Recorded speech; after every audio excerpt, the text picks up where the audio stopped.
Jangan terlalu mudah menjual iman. Jangan terlalu mudah hilang iman. Jangan terlalu murah iman yang dihadiahkan oleh Allah. Lihat saja Abu Talib, manusia yang paling dikasihi oleh Rasulullah antara. Waktu hari Nazak, Nabi memegang Abu Talib yang Nabi anggap ayah. Nabi pegang, Abu Talib dah nazak. Nabi kata, wahai Abu Talib, wahai bapa saudara kesayanganku, ucaplah la ilaha illallah Muhammadun Rasulullah. Abu Talib diam, tengok saja. Abu Talib orang yang baik. Abu Talib selalu mempertahankan Rasulullah. Abu Talib yang membesarkan Nabi. Abu Talib mengasihi Rasulullah, tapi dia tak mau Islam. Mulutnya tidak menyebutkan la ilaha illallah, hatinya tidak sebut la ilaha illallah. Wallahu alam. Sehinggalah dia hembuskan nafas yang terakhir, menangis teresak-esak Rasulullah sallallahu alaihi wasallam.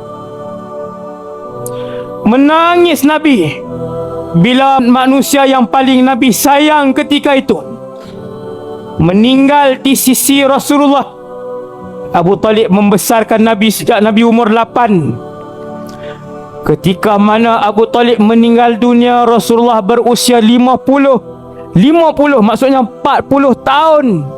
Lama. Apabila Nabi menangis teresak-esak, Nabi memohon iman untuk Abu Talib. Nabi memilih hidayah untuk Abu Talib.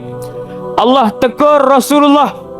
Allah turunkan ayat, innaka la tahdi man ahbabta. Wahai Muhammad, kamu tidak boleh memilih hidayah untuk orang yang kamu sayang.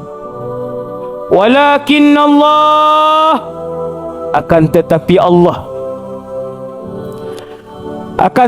Allah yahdi man yasha, yang memilih hidayah. Satu-satunya yang mempunyai kuasa mutlak, Allah yang pilih kita untuk Islam. Allah yang pilih kita untuk Islam. Sejak azali Allah pilih fulan Islam, fulan Islam, fulan Islam, fulan Islam. Terima kasih Allah atas nikmat iman dan Islam.